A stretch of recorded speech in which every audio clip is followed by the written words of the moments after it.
아이고. 보입시다. 자, 그 다음은 4.3의 결합에너지라고 하는 건데, 결합에너지는 많이 들어본 적 있죠? 기억하죠? 그래서 저번 시간에 그 얘기 했었는데, 호몰리틱 클리비지, 헤테롤리틱 클리비지 기억나요? 예. 저번 시간에 했잖아요. 네. 그러면 결합 에너지 정의하려 할 때는 호몰리틱이에요, 헤테롤리틱이에요? 뭐라고요? 결합 에너지 정의될 때는 호몰리틱 클리비지예요, 헤테롤리틱 클리비지예요? 호몰리틱 클리비지죠. 알겠죠, 현승아? 예? 없었다고요? 그랬나요? 그랬나? 알겠죠? 그래서 결합 해리 에너지를 정할 때는 이런 식으로 동등 분해를 의미합니다. 알겠죠? 이온화가 아니에요. 그래서 그게 지금 55페이지부터 나오거든요. 찾았어요? 55페이지? 55페이지 찾았어요? 55페이지, 교재 55페이지. 아이고, 교재 55페이지. 찾았죠?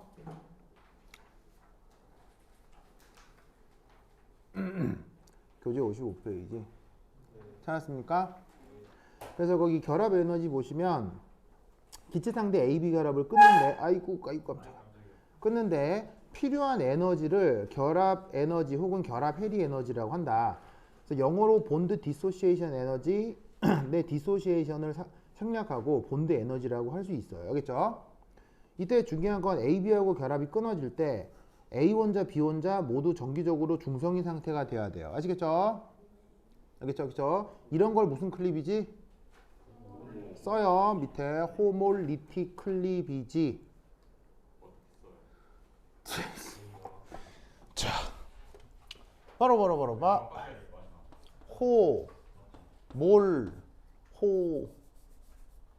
몰리틱 클리비지. 기억나죠? 아, 참 진짜. 알겠죠? 저번에 했잖아요. 자, 예준 알겠죠? 예준. 자, 그다음 두 번째 2.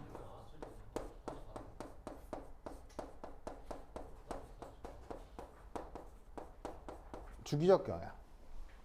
어쩌면 이게 그 시험에 종종 나올 수 있습니다. 이걸 좀 보시면 여러 가지 예시들이 있는데, 첫 번째는 HF, 그 다음 HCl, HBr, HI.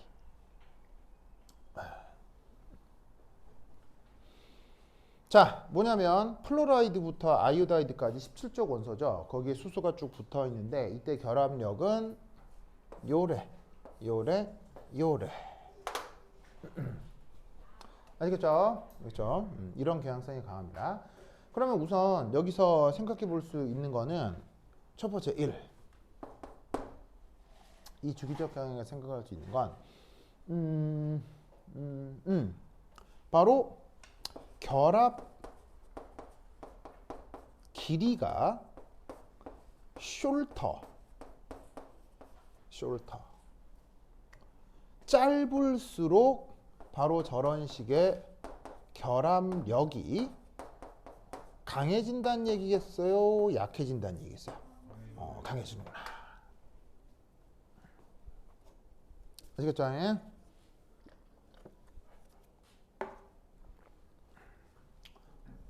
그래서 보시다시피 똑같은 수소에 대해서 플로라이드가 붙었을 때, 아이오다이드가 붙었을 때 당연히 어디가 결합 길이가 짧겠어요? 당연히 쪼겠죠. 뭐 이건 당연하죠. 어렵지 않죠. 그래서 사실은 이 결합력에 가장 큰 영향을 주는 건 결합 길이예요. 알겠죠? 이게 짧으면 기본적으로 강한 결합이다. 이렇게 생각하시면 됩니다. 알겠죠? 그다음 두 번째. 이게 이제 사실은 여기에 있는 이게 이제 훨씬 더 중요한 효과입니다. 근데 이제 약간 약한 효과 중에 두 번째 효과가 있는데 이 두 번째 효과는 뭐냐면 바로 이거예요. 두 번째는 결합의 극성 이게 클수록 역시나 결합력이 조금 더 강해집니다. 이런 효과가 또 살짝 있습니다. 그러면 결합 극성이 HI가 커요? HF가 커요? 당연히 HF가 더 크죠. 자, 결합 극성은 무엇과 관계가 있죠? 오, 그렇죠. 결합 극성은 뭐로 판단할 수 있냐면 바로 전기 두 원소의 전기 음성도 차이로 생각할 수 있죠. 그게 클수록 극성이 크다라고 보통 생각할 수 있으니까. 아시겠습니까? 그럼 뭐 한번 써놔 볼까요? 수소의 전기 음성도 얼마죠? 2.2 정도고요. 여기에 있는 아이오다인 전기 음성도 얼마죠? 2.6 정도 나와요. 2.6 정도 나오고요. 브로마이드는 2.9 정도고요. 염소는 3.1 정도고요. 3.0도 상관없어요. 플로라이드는 4.0이에요. 그래서 전기음성도 차이가 수소랑 나기는 나는데 이쪽은 좀 덜 나죠? 이쪽은 많이 나죠. 알겠죠? 그래서 극성에 따라서 결합력이 좀 커지는구나. 이런 효과를 알 수 있습니다. 알겠죠? 그렇죠? 자, 그 다음 이것과 관련해서 퀴즈.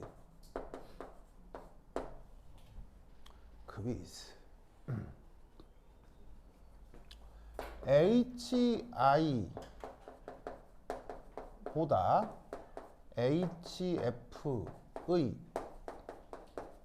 결합력이 더 크지만 묽은 수용액 중에서는 HI가 더 생산이다.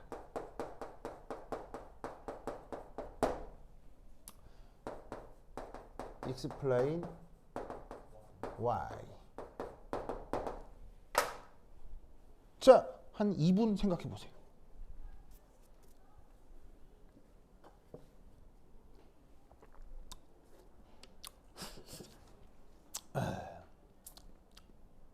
이분 생각해 보세요. 이게 뭐예요? 코리아 유니버시티 이게 뭐예요? 고려대파. 예? 진짜?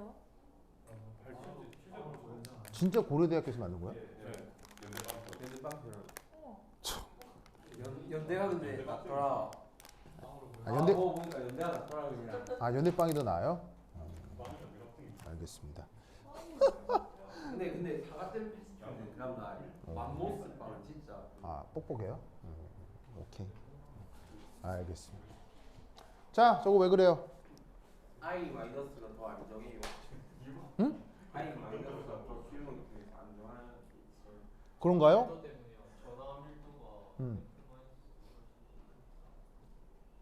전화 밀도가 F만에서 더 크다고요. 그래서 불안정하다고요? F 마이너스가 불안정해요. 근데 결합력이 잘 쪼개져야 센터니까. 그러니까 당연한 거 아니에요? 결합력이 작으니까 더 세상인 거. 그런가? 수용액 중에서는 HI가 더 생산이다. HI가 더 생산이다. 그렇지. 좋아요. 크지만이야. 잠깐 말을 어떻게 쓴 거야? 맞습니다. HI보다 HF의 결합력이 더 결합력이 더 크고 잠깐만 말을 어떻게 써야 되지? 잠깐만. 잠깐만요. 내가 이게 말을 어떻게 쓰더라?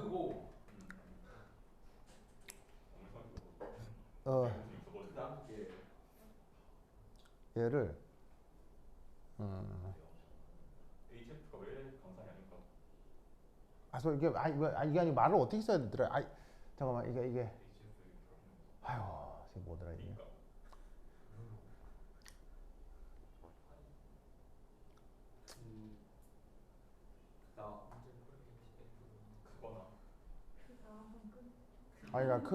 HI보다 HF의 결합력이 더 크지? 그렇죠. 근데 예. HI는 강산이고 HF는 생산. 잠깐만. 근데 뭔가 문장을 잘못 썼거든요. 잘못 썼는데 이거 어떻게 엮어야 되지? 이거 근데 원래 질문이 있는데 내가 뭘 까먹었더라. 강산, 강염기 아닌데. HF가 어. 뭔가 봤을 때 이제 강산일 것 같아야 되는데 어. 그렇게 생각보다 안 세다. 아니 그 질문인가? 아닌데. HI가 비교 대상이 아니라 뭔가 다른 거랑 비교했을 때 저 음. 같은 라인은 싹 다 강산인데 HF만 생각보다 너무 작다. 그래서 HF가 뭔가 너무 작다. 이상한 이유가 있다. 캔스탄스 이 비교할 때 세 가지를 설명하는 거 같아. 이거 그 이유 말고 딴 걸로 설명해. 그냥 문제를 단순하게 합시다. 단순하게 합시다. 단순하게 해서 단순하게 해봅시다. 단순하게 없애버리고. 잠깐만요. 이게 문장이 아무리 봐도 내가 봐도 이게 선후관계 안 맞거든요. 자, 다시. 그냥 HF와 HI. 자, 다시. 네. 그거 아니에요. 뭐요? 그 산에 세게 할 때 네. 전김성도 클수록 생산이잖아요. 정김성도 클수록 센 산이에요? 네? 그렇잖아. 전김성도 그게 결합력이 있다. 예. 산소산에서요. 산소산에서요. 근데 이건 산소산이 아니죠. 수소랑 결합하는 원소의 전김성도 클수록 큰 거 아니에요? 그게 중간에 산소가 들어가 있어야 돼요. 산소산에서요. 여기서는 아니죠. 여기서는 아니죠. 잠깐만요. 여기서는 아니죠. 여기서는 아니고 산소산에서 그렇습니다. 네, 산소산에서. 산소산에서 그렇습니다. 자, 어쨌건 봅시다. HF와 뭐 이런 생각을 할 수도 있어요. HF와 HI 사이의 말 잘못했다. HF 이온화가 잘 된다. 수용액과 전기운동을 차압하니까. HI 그렇지. 맞다. 그건 같아. HI 사이의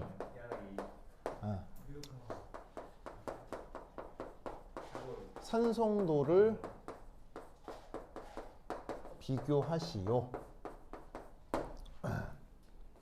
비교하시오. 자, 그럼 우선 첫 번째 1.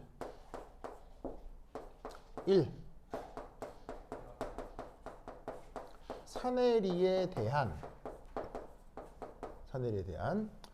연력학적 분석. 사내리라고 하는 걸 연력학적으로 어떻게 생각해야 되는지 한번 보자 이런 말이에요. 자, 예를 들어서 여기를 이제 에너지 축이라고 했을 때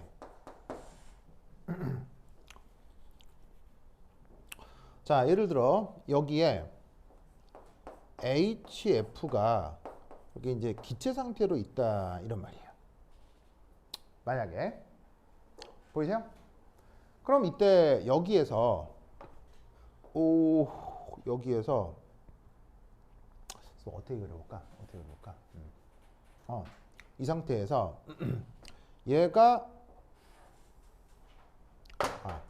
좀 이쪽으로 가자. HF가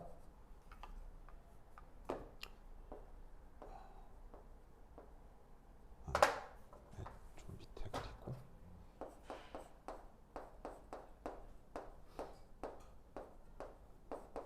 기체 상태 분자로 있는데 이때 수소하고 산소 사이에 이런 식의 결합 전자가 있을 수 있잖아요.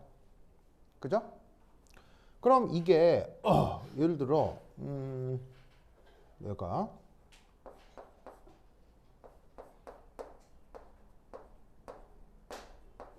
이렇게 해가지고 짜잔 해서 플로라이드도 기체고 수소도 기체고 보이시죠? 이렇게 됐다고 했을 때 여기서부터 여기까지 에너지 차이가 뭐야요? 여기서 여기까지 에너지 차이가 뭐예요? 이게 바로 B이죠. 바로 수소하고 플로라이드 사이의 결합 에너지라고요. 그래서 이게 끊어지면 수소 원자, 플로라이드 원자여서 이 결합 전자가 양쪽으로 똑같이 쪼개져 나가는 거. 양쪽으로 똑같이 떨어져 나가는 걸 저번 시간에 뭐라고 그랬었어요? 호몰리틱 클리비지라고 했죠. 근데 이때 얘가 이 상태에서 수소 가스, 플로라이드 가스인데 차이점은 수소에 있는 모든 전자가 플로라이드로 다 옮아가면서 수소는 플러스가 되고 플로라이드는 마이너스가 되는, 여기서부터 여기까지 에너지 차이가 뭐라 그랬어요?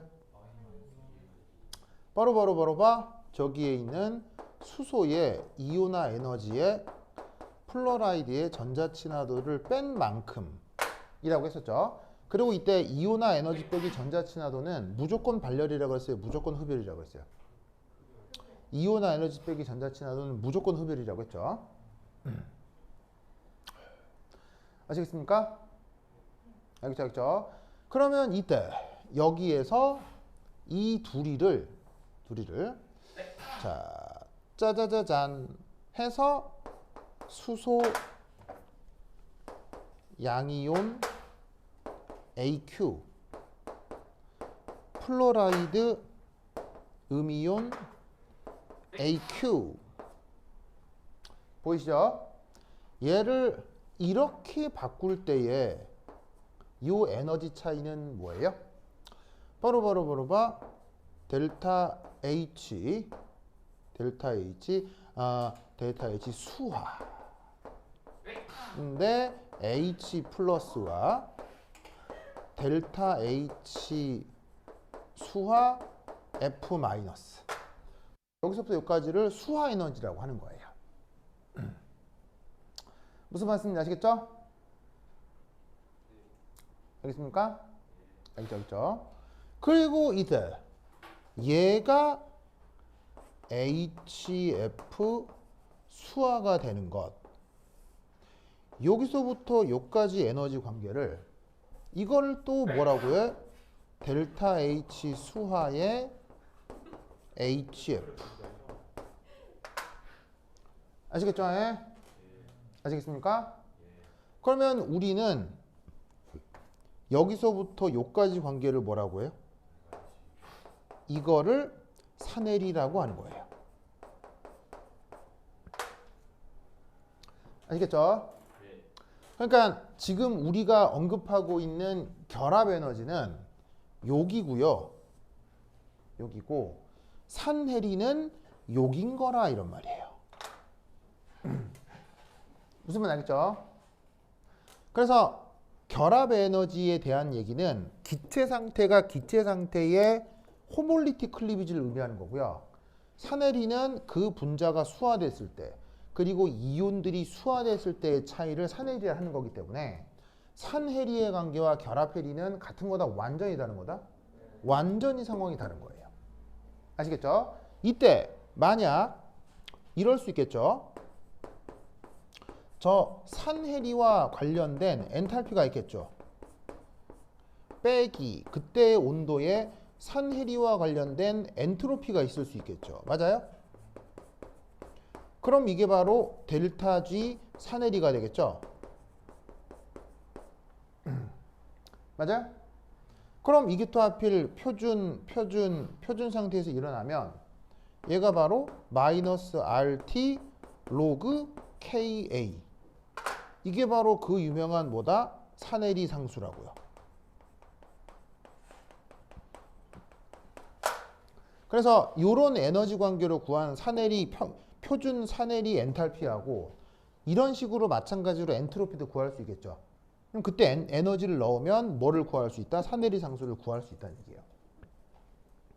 아시겠죠? 그래서 실제로 여기에 있는 결합 에너지하고 얘는 굉장히 큰 어떤 괴리가 있습니다. 아시겠죠? 자, 이때 두 번째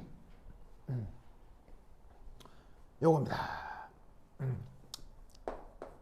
극성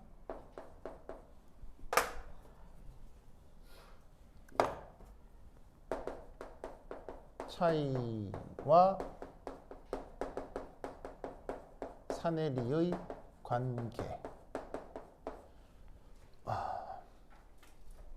자, 그러면 이게 HF가 아니라 HI라고 해도 이 관계를 다 설명할 수 있겠죠. 그렇죠. HI 나름의 뭐 수와 엔탈피, 이온화 에너지, 전자체가 다 있을 테니까 HF뿐 아니라 HI도 여기에 다 설명이 될 텐데 이때 이제 뭐가 있을 거란 얘기예요. 상대적인 그 에너지 차이가 있을 거란 얘기예요. 무슨 말이겠죠? 상대적인 에너지 차이가 있을 거란 얘기예요. 자, 그럼 이때 우리는 뭘 생각해 볼 수 있느냐? 이걸 생각해 볼 수 있죠. 자, 우선 1. HI. 자, 이 녀석은 스스로 극성이 커요? 극성이 작아요? 극성이 작습니다. 맞죠? 극성이 작기 때문에 어떻게 될 거냐면 델타 H 수화 여기다 쓸까? 델타 H 수화 HI 이 크기가 클까요? 작을까요? 극성이 작기 때문에 이 크기가 작겠죠? 그러니까 여기서부터 물에 들어갔을 때 안정화되는 정도가 작을 거라 이런 말이에요.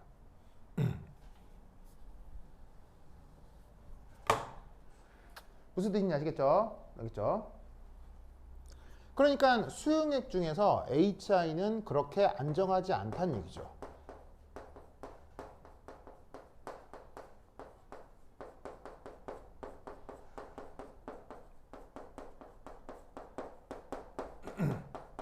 크게 안정하지 않습니다.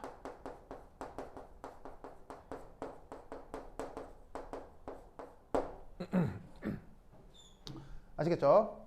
그런데 두 번째 이온화 후 생성되는 이온은 당연히 물속에 수화가 잘 되겠어요? 잘 되지 않겠어요? 물속에 수화가 잘 되겠죠. 그게 이온의 중요한 특징이니까요. 그래서 그게 무슨 이온이 됐건 간에 물속의 수화는 항상 잘 이루어지니까요. 그러면 이 말은 무슨 말이냐면 HI는 수용액 중에서 산해리가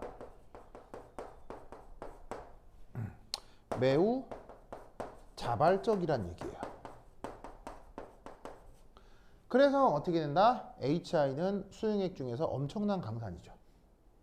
자, 그런데 이 HF는 역으로 극성이 커요, 극성이 작아요? HF는 스스로 극성이 아주 크죠. 근데 극성이 문제가 아니라 HF는 뭐가 가능하죠? 극성이 문제가 아니라 얘는 H2O와 수소결합 가능하죠.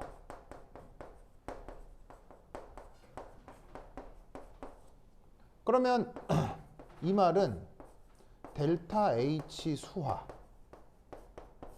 HF가 어떻게 된다는 얘기예요? 매우 크다는 얘기죠. HI는 여기서 조금만 안정화되는데 HF는 확 안정화된다는 얘기죠. 아시겠어요? HI 같은 경우는 어떻게? HI는 분자 상태에서 수화되는 에너지가 덜 안정해지고 HI는 그래서 이온화된 다음 수화되는 정도의 에너지 안정화가 크다고요. 그러니까 분자 상태에서 안정화되는 정도보다 이온 상태에서 안정화되는 정도가 크기 때문에 분자가 수화된 것보다 이온이 수화가 더 잘 돼서 그 물속에서의 산해리가 아주 자발적으로 잘 진행이 된다고요.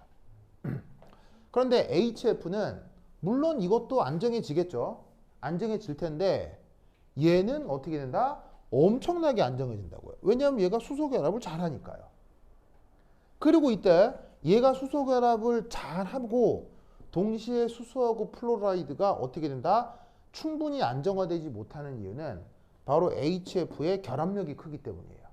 이게 크기 때문에 HF는 이 상태에 가기 위해서 아주 큰 에너지적인 상승을 해야 된다는 얘기예요. 무슨 뜻인지 아시겠어요? 그런데 HI는 결합력이 작잖아요. HI는 결합력이 작으니까 얘가 HI는 조금만 상승을 하면 이 상태들이 만들어지는 거예요.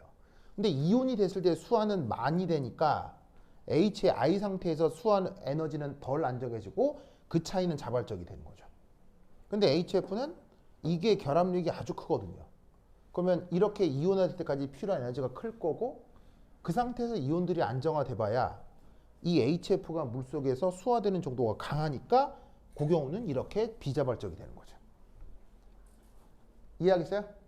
그러니까 이게 단순한 문제가 아니고 굉장히 여러 개가 엮여 있는 거예요. 아시겠죠? 그래서 어떻게 하냐면 H2와 수소 결합을 잘하기 때문에 수화 엔탈피는 매우 큰 반면 HF의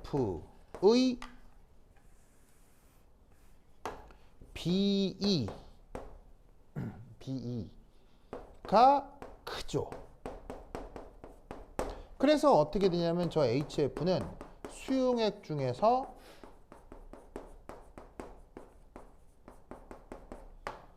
산해리 하지 않는 게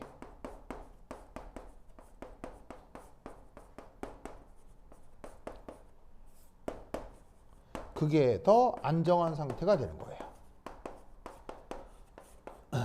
그래서 HI는 물속에서 세리가 잘 되는데 HF는 물속에서 산해리가 잘 안 된다 이런 말이에요. 아시겠죠?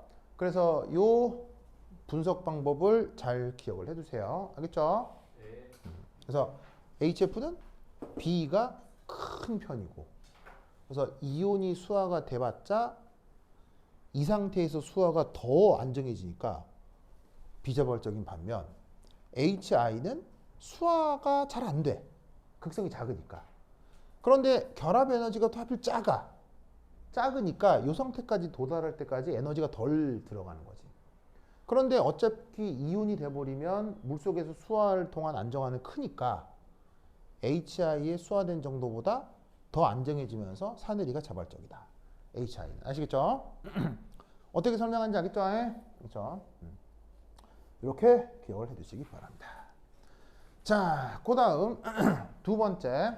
자, 여기 줄게요. 줄게요. 저 독특한 예가 하나 또 있을 수 있는데 아까 이제 또 주황이가 막 왕왕 물었던 건데 뭐냐? 두 번째에 바로 봐. CL2, Br2, F2, I2. 보이세요? 자, 아까 결합력에 가장 큰 영향을 주는 건 뭐라고 그랬어요? 결합력에 가장 큰 영향을 주는 건 결합 거리죠. 이때 되게 이상한 녀석이 바로 이놈이에요.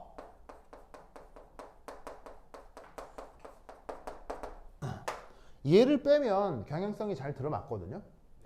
여기서 알아둘 사실은 뭐냐면요. 그래서 플로라이드가 그 결합력이 브로마이드와 아이오다이드 사이에 들어있다. 그런 걸 외울 필요가 없어요.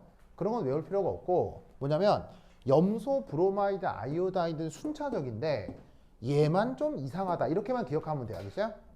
자, 이 세 개가 순차적인 건 충분히 설명이 되죠. 이 세 개만 놓고 보면 이게 결합 길이가 짧고 이게 결합 길이가 길잖아요.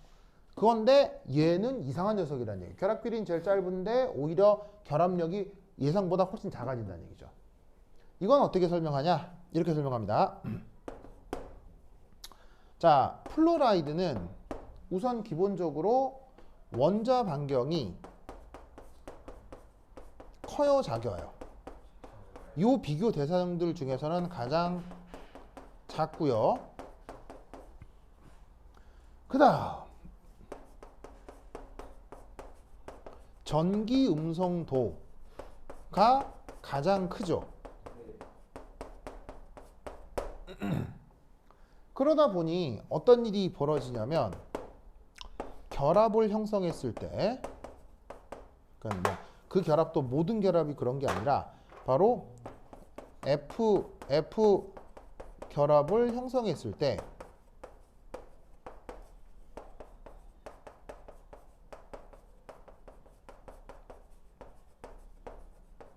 원자 방향도 작고 전기물 속도가 커서 주변의 모든 전자들이 다 수축된 상태라고 생각할 수 있어요. 그래서 어떻게 되냐면 전자쌍 간 거리가 가깝고 청력이 아주 커집니다. 그래서 어떻게 된다? 이 F2는 예상보다 BE가 작습니다. 이런 식으로 논술해보라는 문제가 나올 수 있습니다. 알겠죠? 알겠죠? 그래서 결합 에너지 관련해서는 이런 얘기들이 가장 흔하게 나올 수 있어요. 됐다. 자, 그 다음 56페이지 한번 봅시다. 56페이지.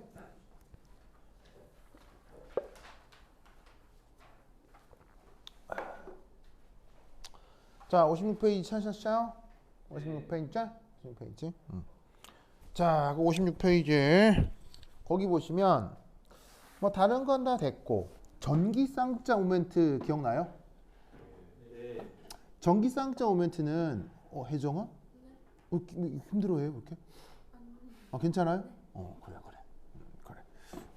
혜정이 깻잎은 누가 떼줘요? 아빠. 그렇지. 그죠. 혜정이 깻잎 아빠가 떼주는데 만약에 아빠가 다른 친구 깻잎 떼주면 어때요? 혜정이만 떼주는 깻잎인데, 싫죠. 그죠. 그 깻잎 함부로 떼주고 그러면 안 돼요, 알겠어요? 무슨 말 알겠죠? 그렇죠? 하여튼 그렇다. 그렇지. 우리 혜정이 깻잎은 아빠께서 아빠하고 혜정이하고 되게 사이 좋은갑다. 엄마라고 했다고요? 아빠는 안 떼주세요? 아빠가 떼주세요? 알겠습니다. 그래. 자, 어쨌건. 그래.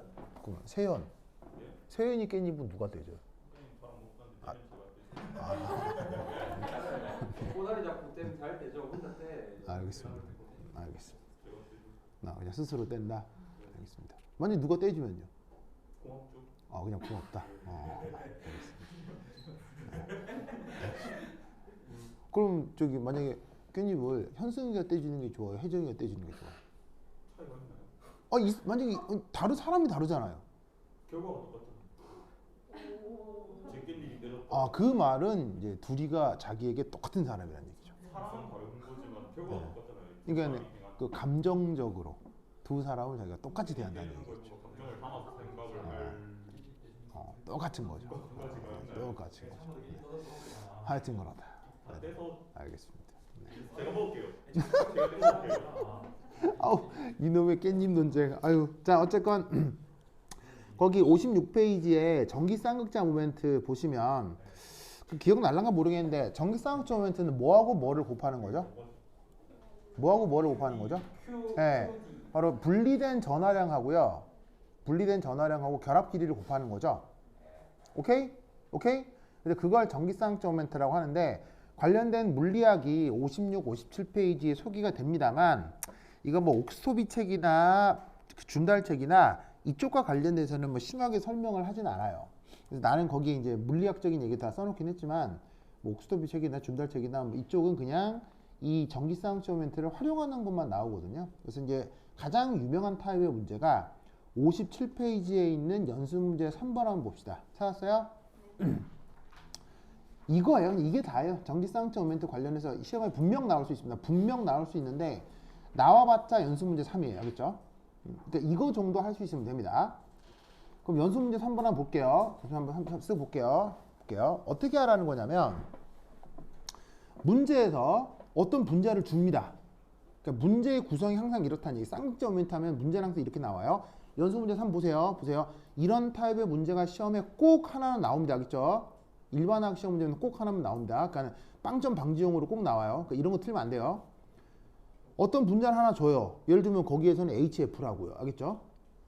그리고 심지어 뭐 더 주냐면 그 둘 사이에 결합거리도 줘요. 결합거리. 얼마라고 돼 있죠? 0.92 옹스트롬. 알겠죠? 그리고 쌍극자 모멘트 값도 줘요. 다 줘요. 알겠죠? 다 줘요. 그러면 쌍극자 모멘트도 구했고 핵간거리도 구했으니까 결국 뭐라 할 수 있죠? 바로 결합에 분리된 전하량이 얼마인지를 계산할 수 있죠. 그래서 거기 풀어놓은 거 보시면 뭐를 뭐로 나눴어요? 정의에 따라서 쌍극자 모멘트를 결합 거리로 나눈 게 보이시죠? 그러면 뭐가 나오냐면 6.6 곱하기 10의 마이너스 20승 쿨롱이 나올 텐데. 자, 이런 계산은 충분히 계산기로 할 수 있죠? 할 수 있죠? 여기서 이제 의미를 찾는 게 중요해요. 6.6 곱하기 10의 마이너스 20승 쿨롱의 의미가 뭘까요?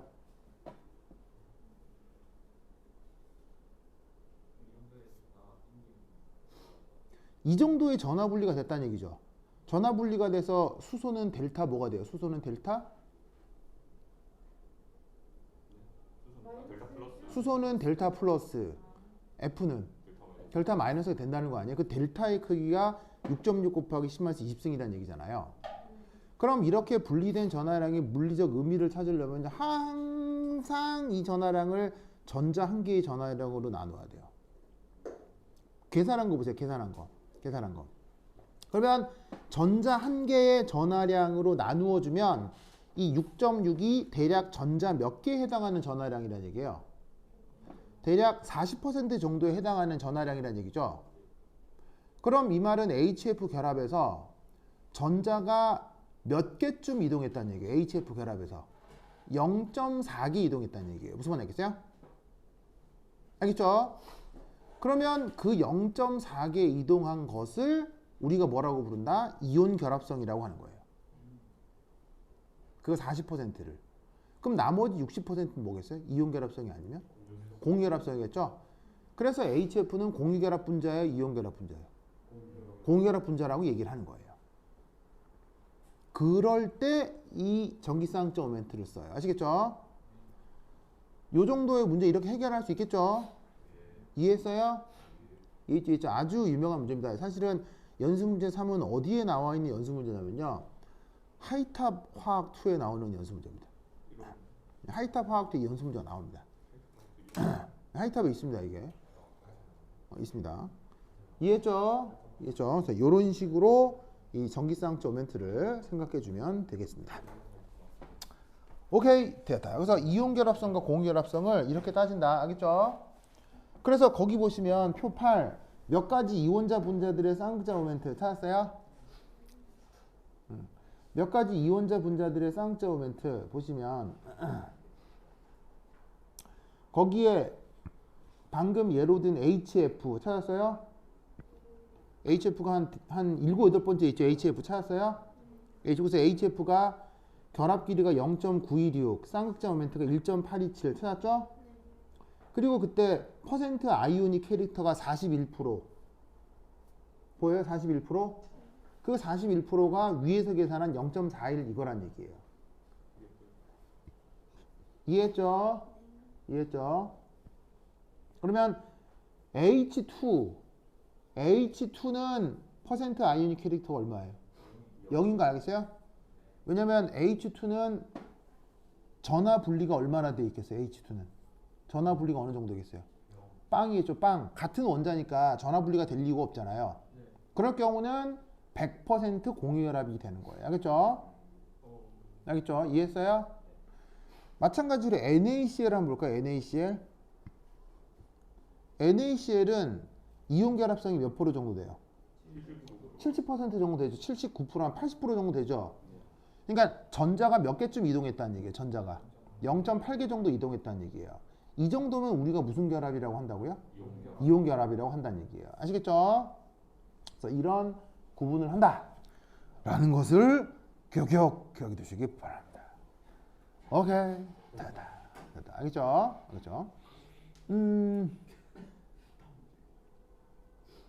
가만히 있어 보지.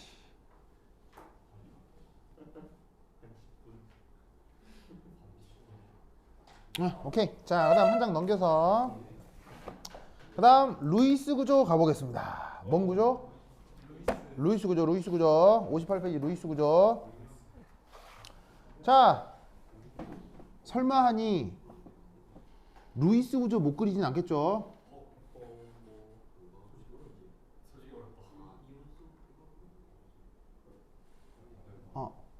저 뭐? 예외가 있었던 것 같은데. 맞아요. 예외 있었죠. 뭐라고? LI 여기 네. LI H였나? 예외라뇨? 쌍극적으로 행사하고 네. 이 표에서 네.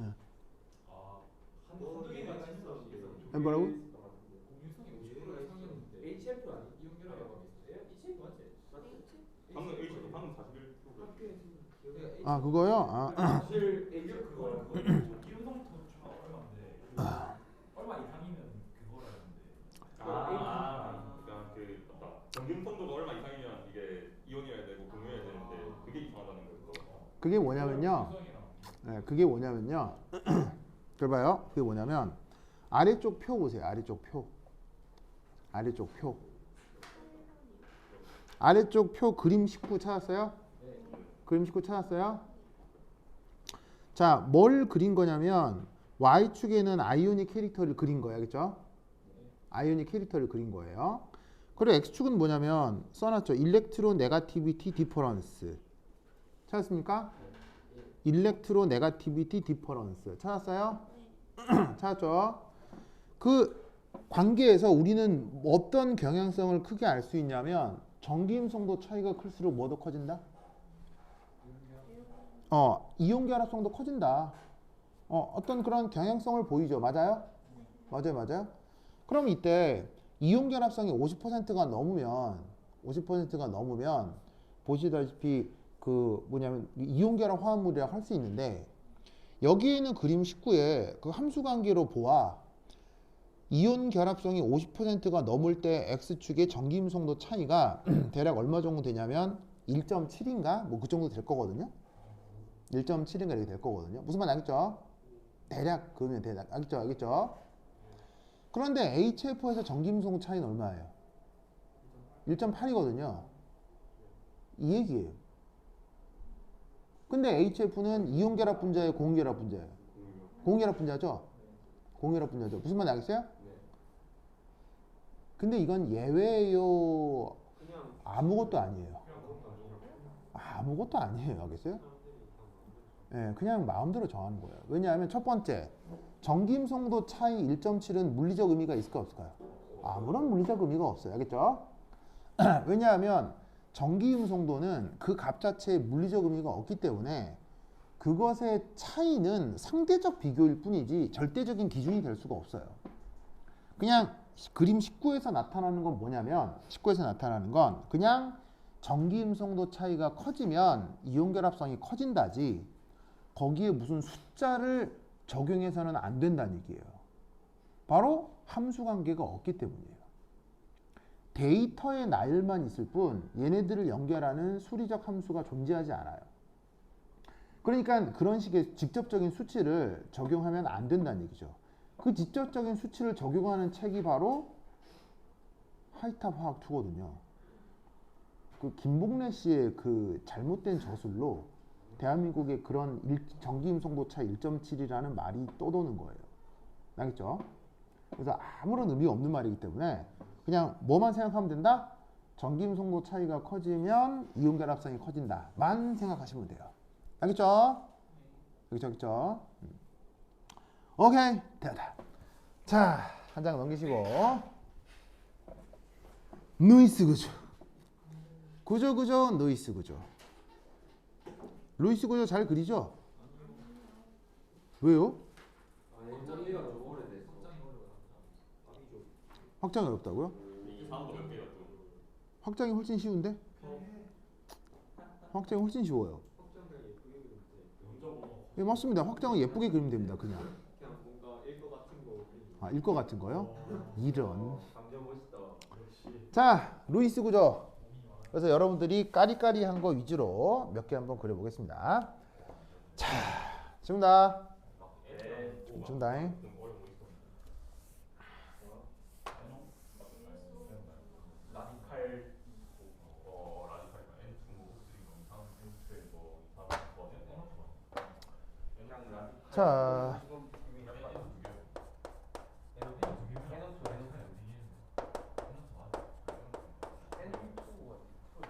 자, 루이스 구조. 우선 여러분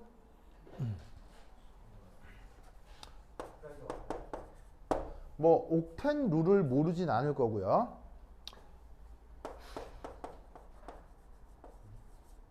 포멀 차지라고 하는 개념이 있죠. 네. 우리말 번역은 형식이잖아. 형식 전화.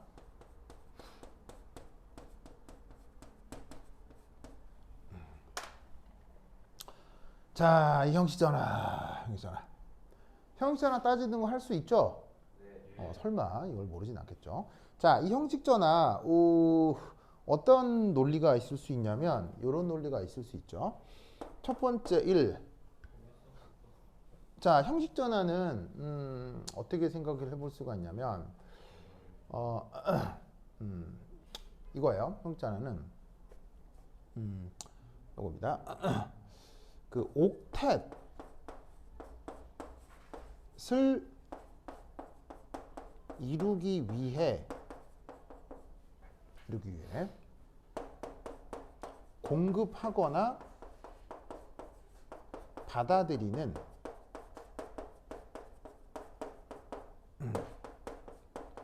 전자 개수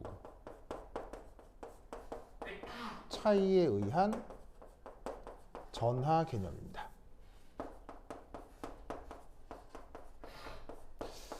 말을 좀 어렵게 쓴 것 같은데 이따가 구체적인 예를 들어 설명을 하면 이해가 좀 쉬울 겁니다. 우선 이렇게 쓰시고요.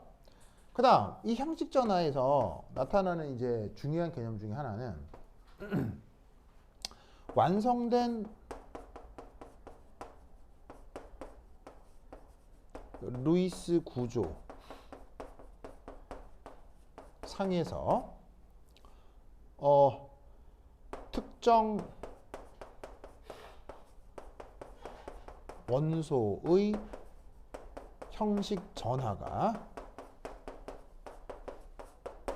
0일 경우 어떻게 된다? 특별한 반응성이 있다 없다?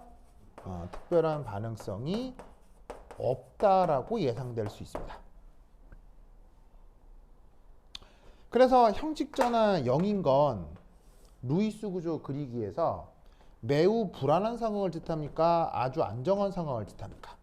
안정한 상황이다. 이런 의미로 알아두시면 됩니다. 자, 그것에 반하야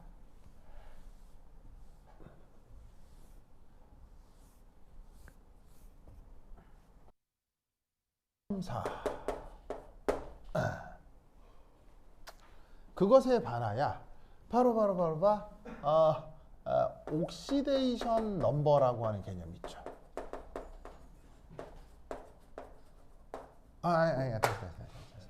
한 마디만 더 씁시다. 그러면 이 2에 대해서 0이 아닌 형식 전화는 결국 뭐? 특별한 반응성을 의미합니다.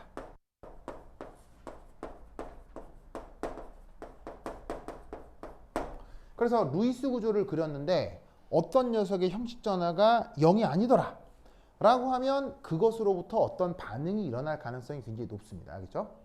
그래서 그때 따지는 개념이 형식 전화고요.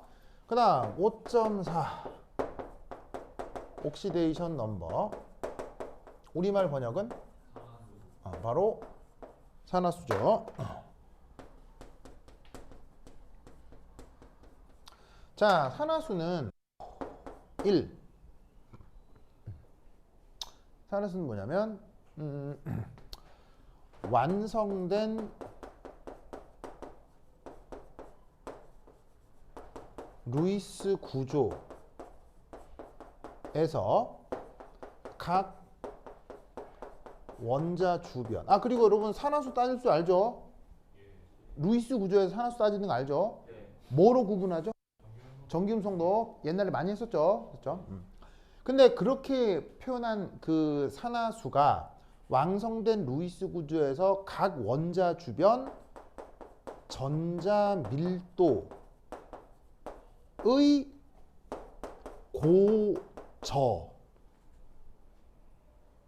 고저를 판단하는 개념입니다.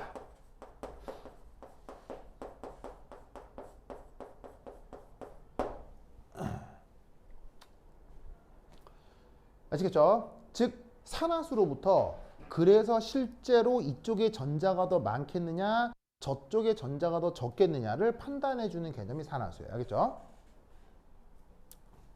그래서 이 산화수는 뭐냐면 보통 자, 특정 원자들에서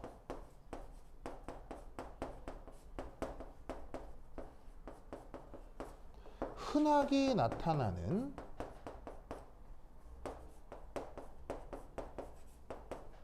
산화수가 있고요. 거기서 벗어나게 되면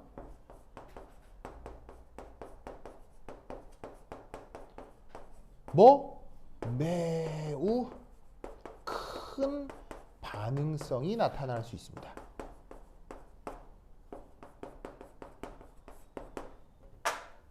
그래서 형식 전하는 0일 때 안정하고요. 산화수는 흔하게 표현하는 산화수들이 안정한 상태예요.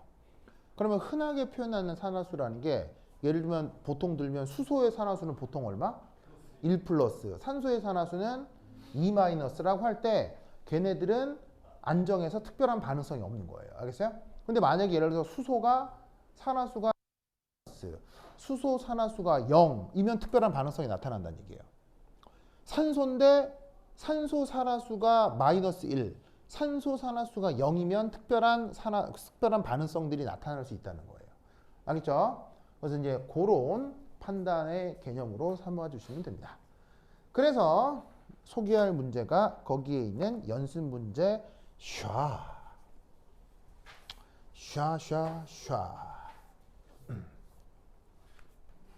여기 연습 문제 샤 한번 보겠습니다. 네, 칠판 지우는 동안 한번 트라이 해봅니다. 시작!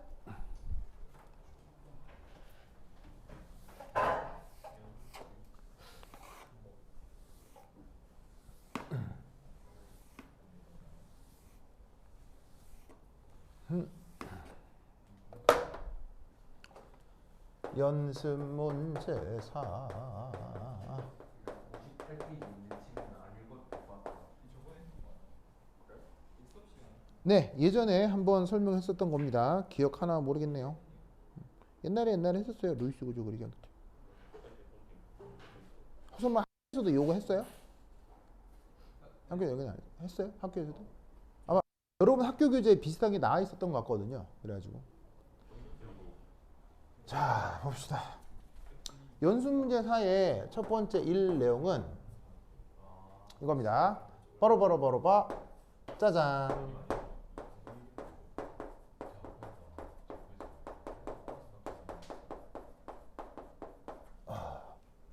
파이브의 꿀링이네. 찾았어요? 자, CO 이름이 뭐죠? 일산화탄소죠. 제 루이스 구조 그릴 수 있겠어요? 어떻게 그립니까? 바로 탄소하고 산소가 요렇게럼 삼중결합이죠. 맞아요? 이때 형식 전하 탄소 얼마예요? 1 마이너스. 산소는 형식 전하가 1 플러스죠? 맞아요? 그런데 산화수는 탄소가 얼마예요? 산화수는 2 플러스죠? 산소가 얼마예요? 2 마이너스죠?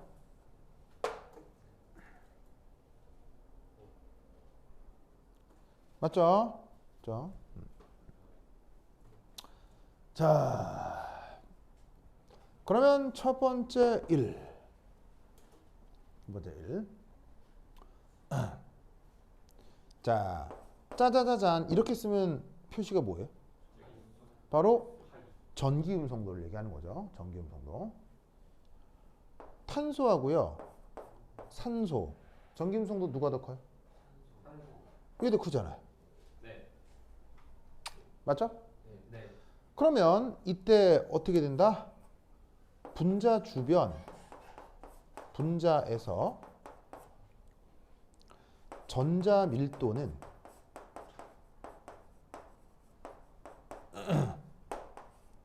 탄소보다 산소 쪽에서 더 높다. 를 의미하는 거예요. 무슨 말 알겠어요? 전기음성도가 크니까 산소가 조금 더 전체적인 전자 밀도가 커졌을 거란 얘기죠. 무슨 말 알겠죠? 그래서 어떻게 되냐면 탄소는 플러스인데 산소는 산화수가 2 마이너스인 거예요. 알겠죠? 그런데 두 번째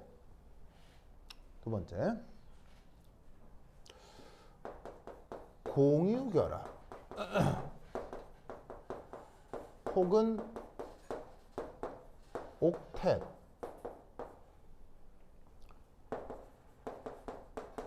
형성을 위해서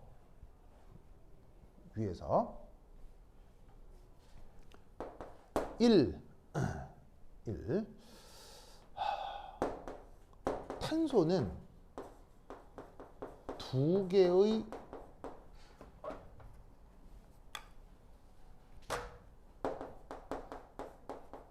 최외가 전자를 내어 놓았군요. 맞나요? 맞지? 왜? 왜?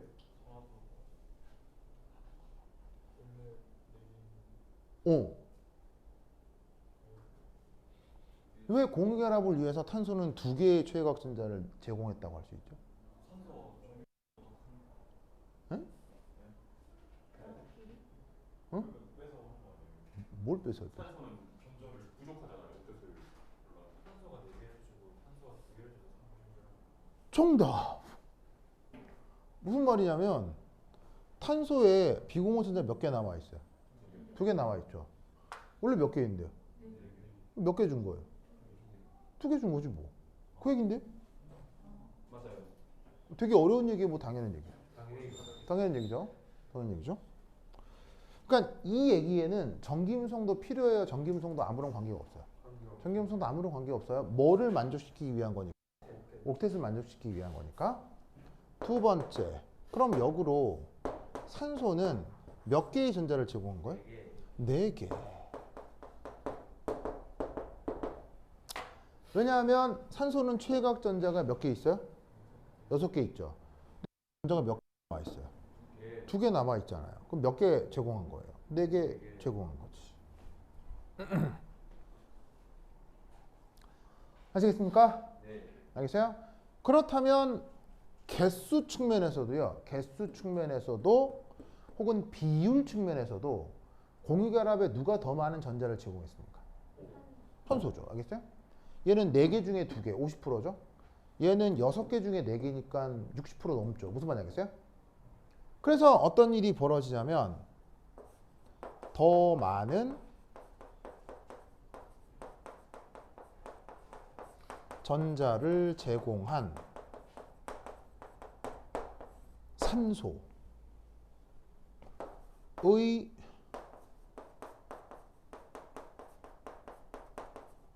부분 전하가 어떻게 된다? 부분 전하가 델타 플러스가 된다는 얘기예요. 그게 어떤 식으로 나타난다? 형식 전화가 플러스다.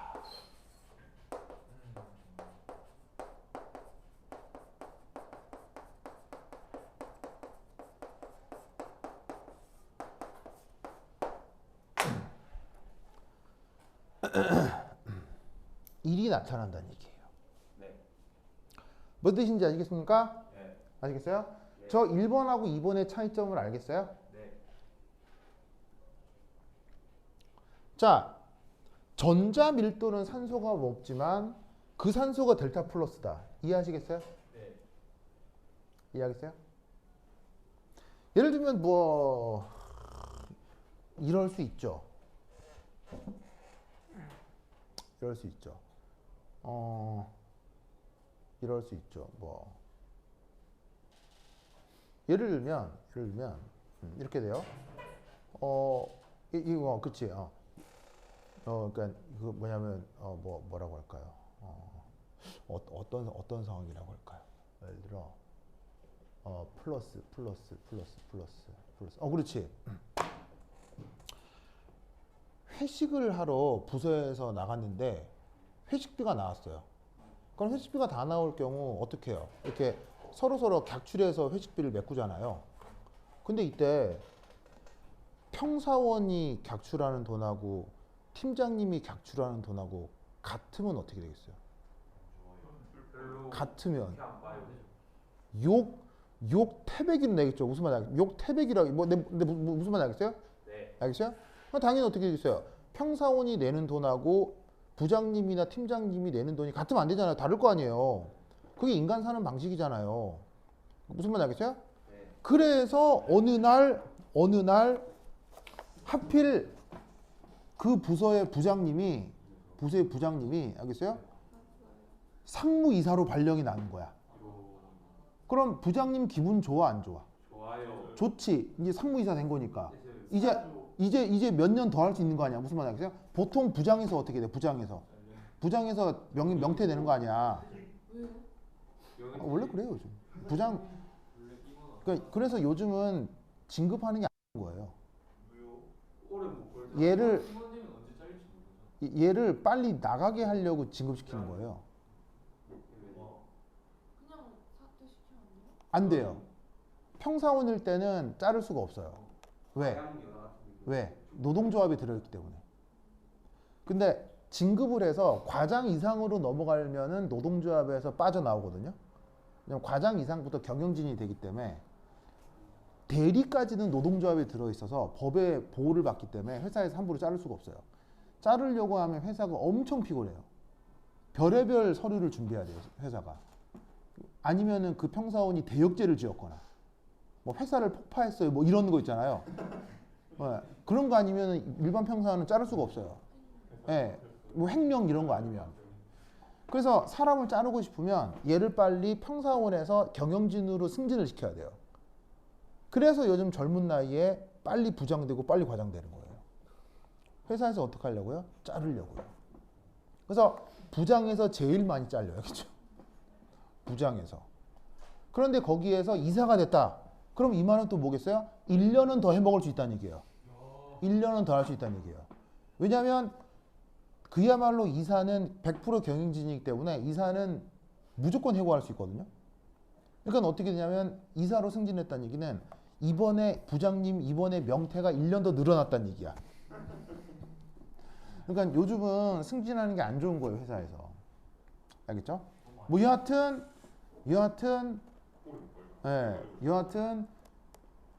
이사로 됐고 이사에서 더 승진할 계획이 있다. 그럼 이분은 그 회사에서 엄청 잘 나가시는 분인 거 아니야. 그럼 기분 좋겠지, 부장님이. 부장님이. 그럼 쌓아야 되겠지.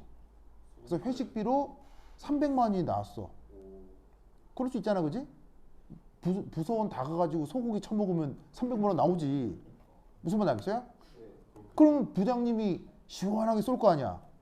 그럼 그달은 부장님 가계부가 마이너스겠네. 무슨 말 알겠어요? 무슨 말 알겠어요? 네. 그런 상황이란 거예요. 그런 상황이란 얘기예요.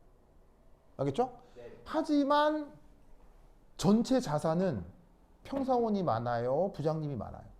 전체 자산은. 부장님이 많겠죠.